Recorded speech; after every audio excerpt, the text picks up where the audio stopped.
Pada malam hari ini ya pastinya berkat izin Allah Subhanahu wa taala kita dapat menyelenggarakan ya untuk kali pertama yang berkaitan dengan satu topik pembahasan yang cukup menarik sebenarnya. Ya, kita diskusi santai saja tentang konversi agama ya, tentang satu tema yang cukup sensitif ya untuk dibahas, tetapi ini penting ya, kita memahami istilah konversi agama.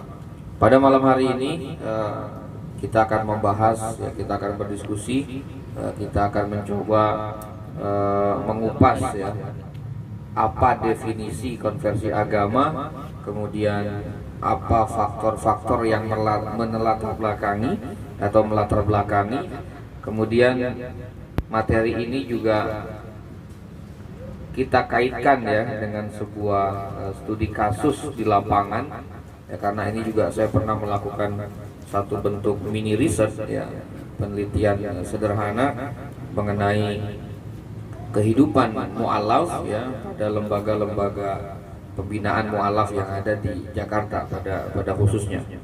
Kemudian nanti akan ditambahkan materi oleh Akhina Sumarlin ya untuk penguat dan menambahkan materi pada kesempatan diskusi kita pada malam hari ini. Sebelum kita membahas tentang konversi agama, ada dua kata di sini ya yang menarik. Yang pertama adalah satu konversi, yang kedua adalah agama. Ya, dua kata ini nanti kita akan coba definisikan ya berdasarkan bahasa dan istilah, sehingga nanti dua kata ini ya menjadi konversi agama. Di situ akan ketemu maknanya ya. Terkadang ada beberapa yang memang bertanya-tanya apa sih konversi ya, kayak nilai KRS aja dikonversi gitu ya. Kalau kita kuliah itu ada konversi nilai gitu kan. Kemudian kayak uang juga dikonversi mata uang ya, dari dolar ke rupiah ya, ataupun dari sebaliknya dari rupiah ke dolar. Nah, itu konversi mata uang. Ya, ini istilah kontemporer ya. Kemudian disandingkan dengan kata agama sehingga melahirkan satu padanan kata jadi konversi agama. Ini terkadang bagi orang yang memang baru mendengar istilah ini bertanya-tanya apa isi konversi agama, kok ada, kok bisa ya. Lalu apa sih yang dimaksud dengan konversi agama? Nah, konversi agama sebelum kita bahas masuk pada definisi, bahwa pembahasan kita pada malam hari ini adalah berkaitan dengan psikologi ya. Psikologi itu luas cakupannya ya, ada psikologi pendidikan, ada psikologi pabrik ya, ada psikologi faal. Nah, ini adalah masuk pada psikologi agama ya. Jadi kejiwaan yang ada pada diri manusia yang berkaitan dengan religiusitas ya, yang berkaitan dengan agama. Nah, jadi ini adalah perkara psikologi, perkara kejiwaan gitu ya. Jadi kalau kita bicara konversi agama, nah ini erat kaitannya dengan masalah kejiwaan ya, masalah kebatinan ya, masalah kepribadian yang nantinya akan berujung pada masalah perilaku ya, keseharian. Nah, baik, kita masuk ya, bahwa topik pada malam hari ini yang memang kita bahas itu dilatar belakangi oleh tiga hal ya. Jadi kalau ditanya kenapa sih kita bahas konversi agama, nah ini ada faktornya yang melatar belakangi kenapa kita bahas ini gitu ya. Yang pertama bahwa norma agama itu merupakan tolak ukur ya, tingkah laku keagamaan. Ya, jadi dalam antropologi ya, antropologi agama ya, menurut teori antropologi bahwa ada yang disebut dengan emosi keagamaan ya. Emosi keagamaan itu lahir berawal dari drive ya, dorongan jiwa ya. Dorongan jiwa batin seseorang, kemudian ada dalam dirinya, sehingga itu melahirkan giroh, ya, semangat, ya, semangat. Kemudian setelah itu, itulah yang dikenal dengan emosi keagamaan. Jadi ketika orang beribadah itu sebenarnya adalah luapan daripada emosi keagamaan dia, gitu ya, keyakinan yang dia miliki, ya, kemudian itu di drive, ya, diolah, kemudian lahirlah emosi keagamaan.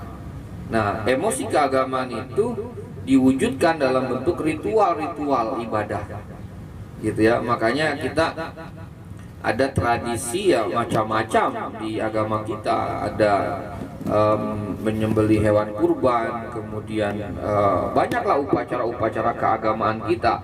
Itu adalah didorong dari emosi keagamaan, kemudian berwujud, ya, menjadi sebuah perilaku keagamaan. Nah, dari situ, dari perilaku itu, ya, dan perilaku itu terwujud, ya, daripada norma agama, sehingga tolak ukur perilaku itu ya norma agama. Perbuatannya ini benar atau tidak, nah itu orientasinya adalah dari norma agama.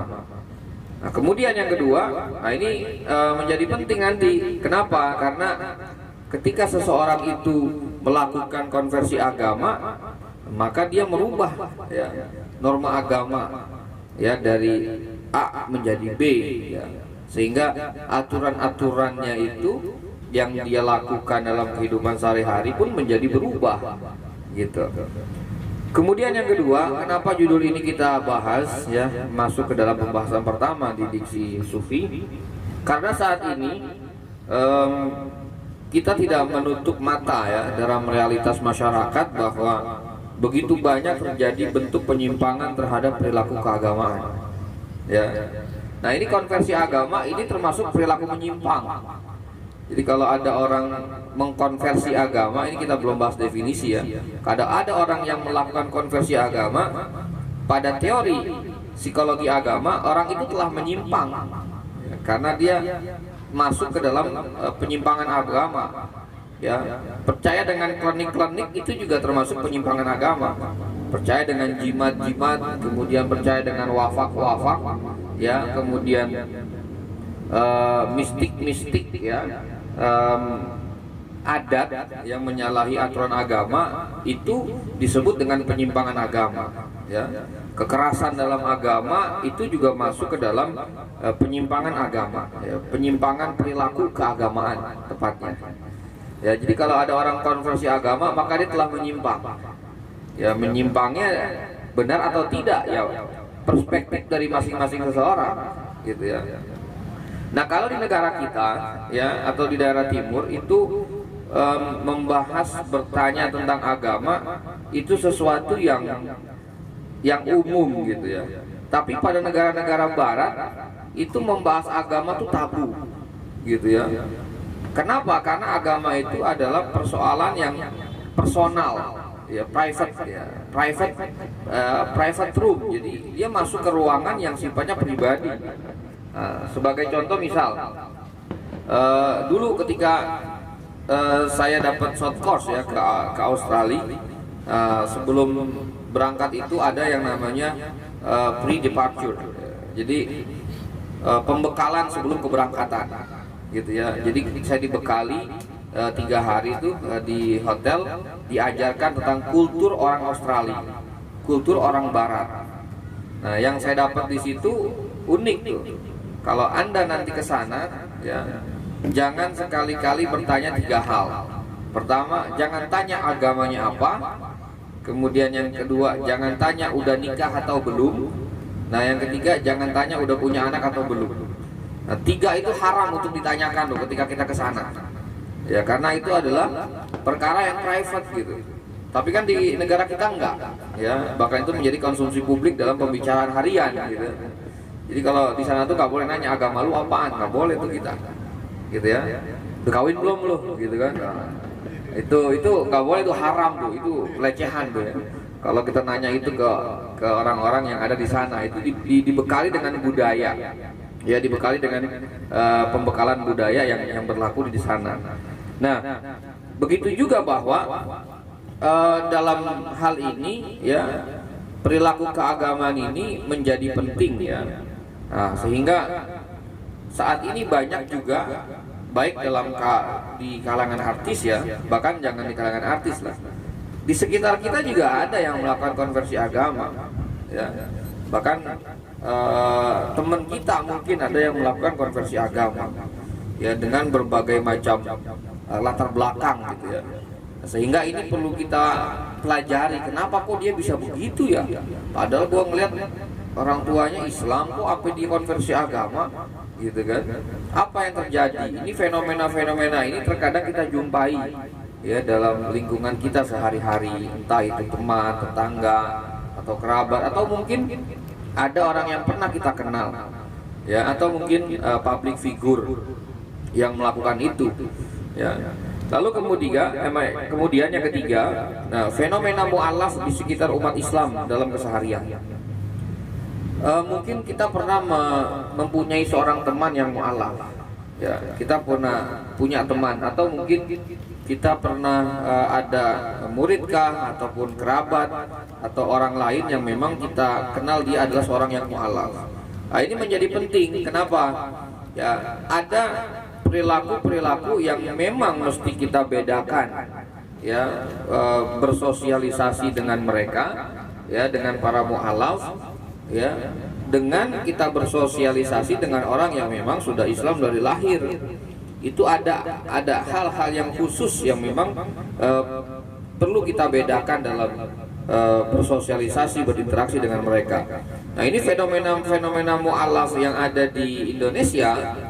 Nah, ini juga menjadi latar belakang kenapa ini kita angkat. Jadi nanti kita akan bahas juga tentang fenomena mu'alaf di Indonesia atau mungkin di luar negeri ya. Ya, di Eropa itu sekarang tren masuk Islam tinggi tuh, ya, di Eropa tuh tren masuk Islam tinggi tuh. Padahal Islamofobia itu begitu gencar, tapi semakin gencar semakin banyak yang masuk Islam. Nah, ini kan masuk ke dalam bagian konversi agama. Nah, ini fenomena-fenomena mu'alaf ya, ini juga menjadi tanggung jawab kita gitu ya. Nanti di slide itu berikutnya akan saya jelaskan. Nah, baik, masuklah kita pada pengertian ya. Nanti diingatkan saja ya, mungkin sekitar 15 menit lagi setelah ini maghrib. Nah, pengertian konversi agama itu berasal dari conversion ya, pindah atau dia berubah ya, berubah ya. Hijrah ya, kalau bahasa sekarang ini lagi ramai hijrah ya. Jadi kalau ada artis-artis hijrah, dia konversi agama juga tuh. Ya, fenomena-fenomena hijrah itu juga masuk ke dalam konversi agama ya, bukan agama dalam arti pindah agama, tetapi itu pindah pemahaman ya, dari yang kurang baik menjadi yang lebih baik ya. Itu makna konversi, dia pindah ya, dia berubah, bukan hanya pindah tapi berubah. Pindah doang ya nggak berubah, sama aja nggak konversi di situ. Nah, kemudian secara istilah bahwa konversi itu adalah perubahan atau perpindahan keyakinan ya. Jadi konversi ini perubahan keyakinan ya, pindah keyakinan seseorang ke suatu keyakinan yang berlawanan dengan keyakinan sebelumnya. Nah, ini teori McHarridge ya. Jadi di barat juga ada gitu ya. Nah, ini saya sengaja mengambil teori barat ya, karena memang perilaku konversi agama juga banyak terjadi di barat. Jadi singkatnya apa sih konversi itu? Pindah keyakinan ya, konversi agama ya. Jadi konversi agama adalah pindah keyakinan, pindah agama ya, dari agama sebelumnya ya, yang berlawanan dengan agama yang dia yakini saat ini ya. Jadi masuknya dia, pindahnya dia pada keyakinan baru yang bertentangan dengan keyakinan yang lamanya. Nah, itu disebut dengan konversi agama. Nah, kalau istilah Islam ada dua, orang yang konversi agama dari luar Islam ke dalam Islam disebut dengan mu'allaf ya, mu'allafati qulubuhum, Allah lembutkan hatinya ya. Orang mu'allaf itu orang yang dilembutkan, bukan berarti dia nggak yakin ya. Dia yakin dengan adanya Allah tapi hatinya nggak lembut, nggak apa ya, nggak legowo Ya, makanya mu'allaf itu orang yang dilembutkan hatinya. Nah, orang yang dari Islam keluar, ya, dari Islam kemudian dia masuk ke dalam agama lain, itu disebut dengan murtad. Ya, ada dua penamaan di situ, ada mu'allaf, ada murtad atau riddah. Ya. Perbuatannya namanya riddah. Nah, orangnya disebut dengan murtad. Nah, di sini kita menyimpulkan bahwa konversi agama adalah perubahan, perpindahan keyakinan seseorang, ya, dari keyakinan yang lama menuju kepada keyakinan yang baru, dan itu berlawanan dengan keyakinan yang lamanya.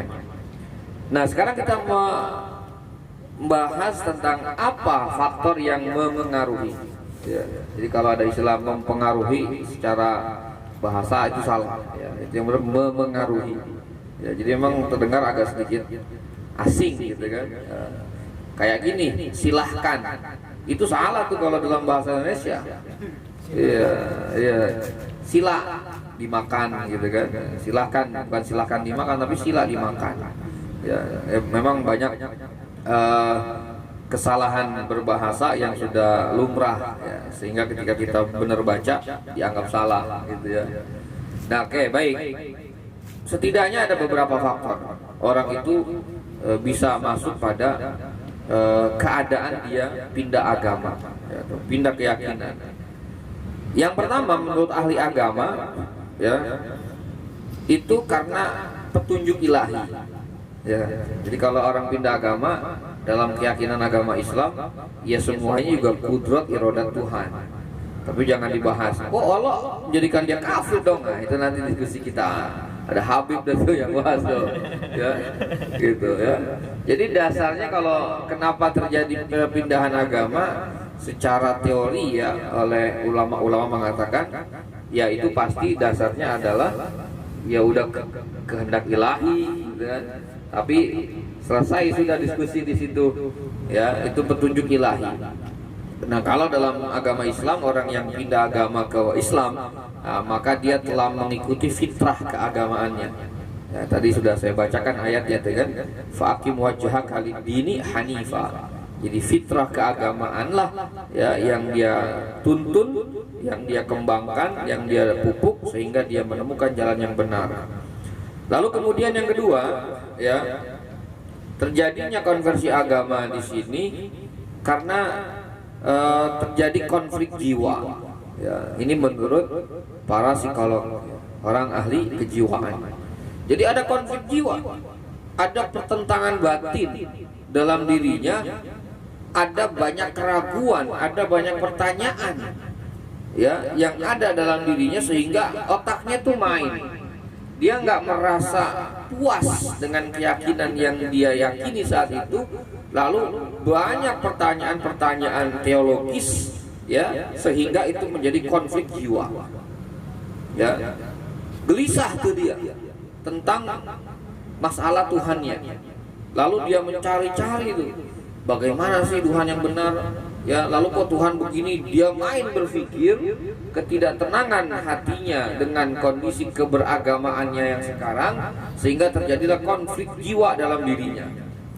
Ya, bergejolak, ya, bergejolak jiwanya untuk mencari kebenaran, ya, karena dia tidak merasa yakin dengan keyakinan yang dia yakini saat itu, sehingga terjadi konflik jiwa. Kemudian konfliknya sudah ada, kemudian ada yang disebut dengan tenaga jiwa.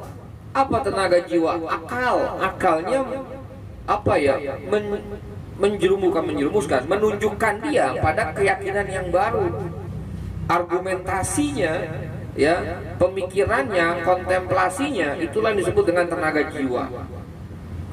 Ada konflik dulu, ketidaktenangan, ketidakpuasan, keraguan, ya, itu konflik. Lalu ada tendangan nanti itu, ya, yang akhirnya dia jatuhkan putusannya pada agama lain. Itulah yang disebut dengan tenaga jiwa. Nah, nanti kita akan bahas juga tuh kenapa bisa terjadi konflik jiwa, kenapa bisa jadi ada tenaga jiwa, ya, nanti, ya. Dan itu sebenarnya sudah bisa terjawab di sini, ya, dari pendapat ahli sosiologi, ya. Kemudian faktor yang memengaruhi menurut para ahli sosiolog kenapa orang itu bisa sampai pada konversi agama, yang pertama adalah pergaulan personal. Nah ini ya, kadang-kadang konflik jiwa itu terjadi juga karena pergaulan personal. Ya, dengan siapa kita bergaul itu sangat berpengaruh, sangat-sangat berpengaruh. Ini disebut dengan faktor empiris ya. Faktor lingkungan ya, dengan siapa kita bergaul. Nah ini juga menjadi faktor yang sangat dominan ya. Tapi nanti ada di slide berikutnya faktor yang sangat dominan sampai orang pindah agama. Itu nanti kita diskusikan, menarik. Kemudian yang kedua, menurut ahli sosiolog, kenapa orang itu sampai pindah agama? Karena kebiasaan yang rutin. Nah, sebagai contoh ya, ada orang yang tidak gampangnya gini lah, ada orang muslim, dia berada pada lingkungan kondisi sosial ya, berinteraksi dengan teman-temannya non muslim. Teman-temannya non muslim ikut kegiatan, dia ikut tuh, cuma ikut-ikutan doang ya, ikut-ikutan doang. Lama-lama kebiasaan yang rutin itu bisa melahirkan konflik jiwa ya. Atau sebaliknya, dia non muslim tapi mainnya gaulnya sama anak rohis mulu ya, maulid dia jadi panitia maulid gitu kan ya, misalnya Idul Adha dia ikut ya, gotong-gotong daging gitu kan.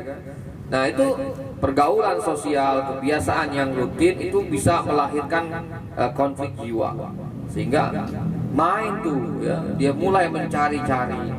Nah ini bagi kita hati-hati ya, dalam konteks kita seorang muslim, jangan suka lah ikut-ikutan merayakan hari raya agama lain.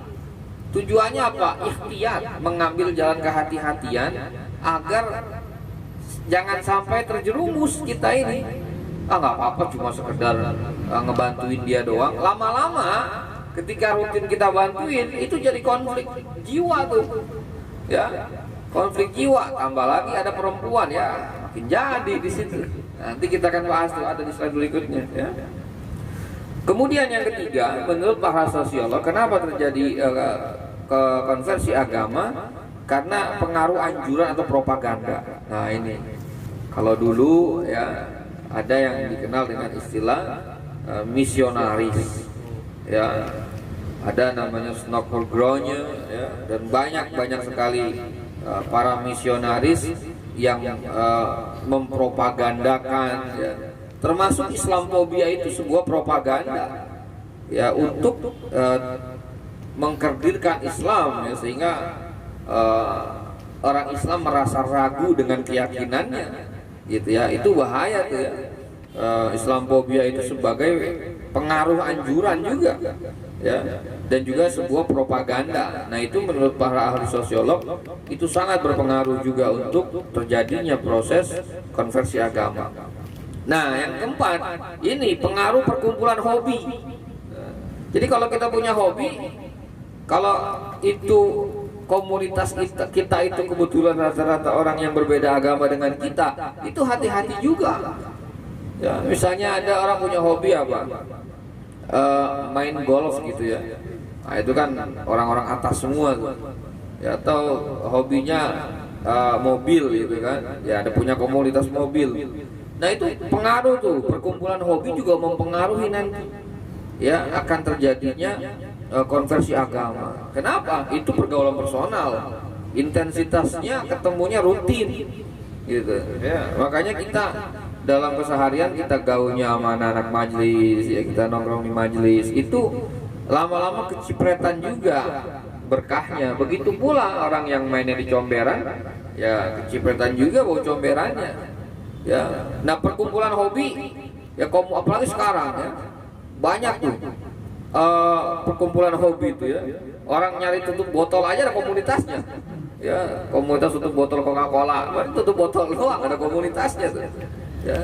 Sekarang apa aja ada komunitasnya ya. Nah itu kesamaan visi dalam komunitas itu juga ternyata menurut para ahli sosiolog itu bisa menjadi pengaruh ya, orang pindah agama ya. Itu jangan dianggap remeh tuh ya, wah solidaritas ya. Jadi Ini perlu kita tahu ya. Jadi ketika kita berada pada satu keadaan seperti itu, kita lebih bisa aware ya, hati-hati dengan keyakinan kita. Ya, kalau masalah keyakinan nggak ada tawar menawar, udah ya. Makanya saya bergaul banyak juga dengan rekan-rekan yang memang keras ya dengan masalah itu, sehingga untuk masalah fikih aja kita mengambil jalan ikhtiyat gitu ya. Kenapa kok kita misalnya wudhu disunahkan 3 kali membasuh tangan ya? Kan sekali aja udah cukup. Nah, 2-3 kali basuhan itu adalah jalan ikhtiyat ya. Pada saat basuhan yang pertama mungkin itu belum rata, maka disempurnakan oleh basuhan kedua dan ketiga. Itu masalah fikih. Gimana masalah akidah? Jangan ditawar-tawar gitu. Ketika memang misalnya ada orang yang memperbolehkan mengucapkan selamat Natal, silahkan saja ya, karena masing-masing orang punya pendapat. Tetapi kita mengambil jalan yang lebih hati-hati untuk tidak mengucapkan selamat Natal. Itu jalan ikhtiyat saya agar menyelamatkan akidah. Dalam fikih aja kita disuruh untuk hati-hati gitu ya. Kalau ada yang haram, makruh, mubah, kita ambil yang mana? Ya, kita ambil yang enggak aja deh gitu kan. Nah, itu jalan-jalan kehati-hatian kita gitu, apalagi masalah akidah. Nah, kemudian menurut para ahli sosiolog bahwa terjadinya konversi agama ada kekuasaan pemimpin. Nah, inilah kenapa kita haram hukumnya memilih pemimpin non-muslim. Kenapa? Karena akan besar potensi lahirnya regulasi-regulasi yang menyudutkan Islam, sehingga itu bisa menjadi kekuasaan pemimpin yang memang nantinya akan mengarah pada penggiringan kita untuk murtad dari agama kita. Itu ada tuh ya. Jadi faktor pemimpin itu berpengaruh ya, sangat berpengaruh. Kalau enggak ya nggak percaya, kita bikin penelitian lah itu. Pasti itu faktor pemimpin itu mempengaruhi orang itu banyak terjadi konversi agama. Ya sangat-sangat bisa. Kenapa? Dari mulai kebijakan ya dibikin yang secara nggak sadar rakyat itu jauhkan dari agamanya, dari Islam misalnya, karena kita Islam. Ataupun juga banyak regulasi yang memang mendiskriminasikan kita sebagai seorang muslim gitu ya. Ini bukan propaganda saya ngomong kayak gini gitu kan, tapi ini perlu menjadi perhatian bahwa kekuasaan kepemimpinan itu bisa menjadi faktor terjadinya konversi agama. Bukan kata saya, tetapi para ahli sosiolog. Beliau itu ya pastinya sudah melakukan research ya. Lalu kemudian ada 2 tipe konversi agama. Yang pertama ada volisional, artinya bertahap. Ada orang yang bertahap, main dulu, gabung dulu, pacaran dulu, lama-lama pindah agama gitu ya. Ada orang yang langsung drastis ya, sekarang Islam sore udah murtad gitu kan. Itu ada yang drastis ya, itu self surrender ya, ada begitu. Perasaan tadi masih sholat zuhur bareng gua, pas sholat dari gereja gitu kan, gitu ya. Nah itu drastis itu terjadinya, itu ada ya. Kenapa orang terjadi perubahan agama itu, konversi agama secara drastis? Nah itu biasanya terjadi karena umumnya ya karena faktor-faktor ekonomi gitu ya. Itu ataupun bukan berdasarkan pencarian murni gitu. Kalau orang mencari kebenaran yang benar-benar murni itu biasanya bertahap. Kalau yang orang pindah agama secara drastis ya, tanpa adanya konflik kejiwaan, itu biasanya ada motivasi lain gitu ya, untuk dia pindah agama. Baik, kita kaitkan dengan mu'alaf ya, yakni bahwa mu'alaf ini mereka melakukan konversi agama ke Islam. Yang pertama adalah kenapa orang non-muslim bisa masuk Islam, fase-fasenya bagaimana saja. Nah ini saya mengutip dari pendapat Profesor Dr. Zakia Darajat. Nah, beliau seorang pakar psikologi agama. Kebetulan saya alhamdulillah masih sempat diajarkan oleh beliau. Beliau kalau ke kelas tuh ngerendeng tembok gitu ya, karena udah nggak kuat jalan saking sepuhnya, tapi masih semangat ngajar ya. Nah itu beliau disebut pakarnya adalah ilmu jiwa ya, atau psikologi kejiwaan ya. Nah, menurut beliau adalah munculnya persoalan yang dihadapi. Nah, itu tadi konflik agama. Kemudian munculnya beberapa pengertian yang harus dipilih. Nah, itu masuk konflik agama ya, banyak pertentangan di pikirannya. Kemudian yang ketiga, akhirnya dia mengambil satu keputusan ya atas pengertian yang dia pilih. Kemudian setelah itu terjadilah keseimbangan, ketenangan. Jadi pertama itu goyang dulu, nggak tenang dulu. Ada beberapa pengertian yang harus diambil, kemudian dia pilih satu, akhirnya dia tetapkan. Nah, itu masuk kepada keseimbangan, lalu dia merasakan ketenangan. Tetapi ketika tenang bukan berarti nggak ada masalah, masalah makin banyak nanti di situ ya, dari faktor keluarga, dari faktor sosial, dari faktor ekonomi, akan ada banyak di situ. Dan itulah bahwa orang-orang mu'alaf memang cobaannya lebih besar ketimbang orang yang dasar lahirnya sudah Islam. Nah, itu pernah saya baca di kitab Risalah Mawa'iz al-Usfuriyah ya, bahwa orang-orang mu'alaf itu lebih besar cobaannya ketimbang kita gitu ya. Diuji lagi tuh ketika udah masuk Islam, benar-benar kuat nggak itu. Oke, kemudian selanjutnya terakhir ya, mengenai hasil penelitian saya ya, tentang mu'alaf ya.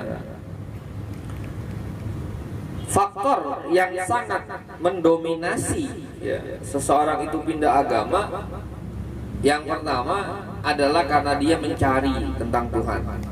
Jadi kalau orang non-muslim itu masuk agama Islam umumnya karena ilmu. Yang kedua, ini karena pernikahan. Nah, ini saya mengambil tempat di dua tempat lembaga, saya nggak sebutkanlah di sini, tapi ini saya ambil data ini dari dua lembaga pembinaan mu'alaf ya.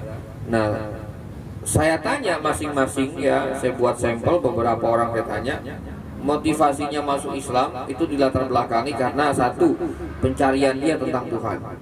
Yang kedua, karena faktor pernikahan. Gitu ya, faktor pernikahan. Boleh nggak nikah beda agama? Nggak boleh, tapi dia masuk Islam dulu ya, sebelum nikah dia masuk Islam dulu, itu menjadi halal. Nah, itu faktor yang kedua yang banyak juga melatar belakangi sampai terjadi konversi agama ya. Kemudian yang kedua, terkait dengan mu'alaf, bahwa pada lembaga-lembaga mu'alaf ya, dan juga pada kondisi para mu'alaf yang ada di lingkungan kita ya, para mu'alaf ini kurang mendapatkan guru-guru atau tenaga pengajar yang berkaitan dengan masalah akidah. So, ya. Umumnya para mu'alaf itu sebenarnya mereka butuh dirangkul. Tapi kalau kita boleh jujur, kadang-kadang kita sebagai seorang muslim yang lahir karena keturunan itu kadang-kadang suka memandang sebelah mata para mu'alaf gitu ya. Padahal mereka tuh perlu dibimbing, mereka tuh perlu dibina. Dan para mu'alaf yang ada pada lembaga-lembaga itu, mereka mengakui bahwa mereka tuh kurang dalam guru yang membimbing masalah akidah. Kenapa? Karena agama kita itu Tuhan tuh nggak bisa divisualisasikan. Susah mendefinisikan Tuhan itu dalam agama kita. Tidak seperti agama lain yang memang nampak fisiknya untuk divisualisasikan. Maka butuh orang yang benar-benar memahami itu. Nah, sehingga para mu'alaf itu butuh ya pendampingan. Sehingga dari sini ini masuk menjadi perhatian bagi kita. Kalau kita punya teman mu'alaf yang sudah non muslim yang sudah masuk Islam, maka wajib kita merangkul dia. Wajib kita merangkul. Kalau kita ada rezeki lebih, kasih ya. Karena orang-orang mu'alaf itu berhak mendapatkan zakat gitu ya.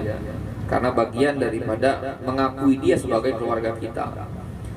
Ya, kemudian yang ketiga, kurangnya pendanaan pada lembaga bina mu'alaf. Ya memang ya, lembaga-lembaga pembinaan mu'alaf mereka swadaya dan tidak ada yang dibawa pemerintah ya, sehingga mereka juga butuh bantuan. Nah, ini kalau memang kita ada rezeki lebih, ya tidak ada salahnya kita salurkan infak kita pada lembaga-lembaga pembinaan mu'alaf ya. Kemudian yang keempat, nah ini ya, belum adanya kurikulum yang khusus tentang pembinaan mu'alaf. Jadi lembaga-lembaga mu'alaf yang ada di saat ini ya, Ini sepengetahuan yang saya tahu ya, entah sekarang sudah ada atau belum, karena saya melakukan ini sudah agak lama, sekitar 3 tahun yang lalu. Mereka belum mempunyai kurikulum yang khusus tentang pembinaan mualaf. Bahkan di Kementerian Agama pun belum ada kurikulum khusus ya, yang apa namanya membekali para mualaf untuk apa yang diajarkan. Ya paling sederhana yang memang tentang ya masalah akidah, fikih dan akhlak ya. Dan juga ada soft skill ya, tentang bagaimana memasak gitu ya, kemudian menjahit. Nah itu karena mereka harus dibekali dengan kemampuan. Ketika mereka pindah agama, umumnya mereka dilempar dari keluarganya, putus hubungan keluarga, nggak dikasih uang lagi ya, di stop uang jajannya, di stop uang kuliahnya, sehingga mereka butuh apa namanya berdikari sendiri gitu kan, swadaya sendiri. Maka itu juga perlu ada kurikulum yang membekali para mualaf dengan life skill gitu ya. Nah ini tetapi dalam konteks kita ya, dalam keseharian, ketika kita temukan mualaf, jangan suzon dengan mereka. Ketika mereka minta bantuan, jangan suzon dengan mereka. Ini apa nih, jual agama nih, jangan. Ya bantu aja, kalau nggak ada duit ya udah diam, mulut jangan ngomong gitu ya. Kenapa? Karena mualaf itu tanggung jawab kita. Dan mohon maaf, dalam agama non muslim, ketika ada orang Islam yang murtad, itu benar-benar diperhatiin. Ini saya bukan meneliti juga, mencoba meng-cross check. Ada Islam pindah ke agama tertentu, itu dianterin setiap 3 bulan tuh kalau dia mau ke tempat peribadatan tertentu ya. 3 bulan dikasih ongkos, 3 bulan uang belanjanya dikasih, uang jajannya dikasih, bayaran sekolah ditanggung oleh lembaga ibadah mereka tuh ya, saya nggak sebutkan namanya gitu kan. Nah tetapi tidak dengan kita. Orang mualaf udah disaksikan di depan orang ya, di depan jamaah, di depan masjid, dapat sertifikat, selesai, nggak disupport ekonomi lagi. Tapi kalau ada orang Islam pindah ke dalam agama lain, itu mereka benar-benar dituntun, benar-benar dirawat ya, agar jangan sampai balik ke agama Islam lagi. Nah ini yang memang belum ada di kita ya, sehingga ini ya semoga menjadi satu motivasi ya, sedikit membuka mata kita akan perhatian kita terhadap para mualaf. Kenapa? Karena mereka sangat lemah di bidang agama, dan juga mungkin di antara mereka masih banyak kekurangan dalam permasalahan ekonomi ya. Nah ini khawatir mereka bisa balik lagi ke dalam agama mereka ya. Tapi kita hukumnya haram untuk memaksakan mereka untuk masuk Islam, nggak boleh ya. La ikraha fiddin, tidak ada paksaan dalam memeluk Islam. Biarkanlah dia masuk Islam karena ilmu dan pencarian dia, bukan karena iming-imingi ya, uang, jabatan, ataupun dengan praktek yang licik gitu ya, akhirnya dia masuk ke dalam Islam. Itu nggak boleh.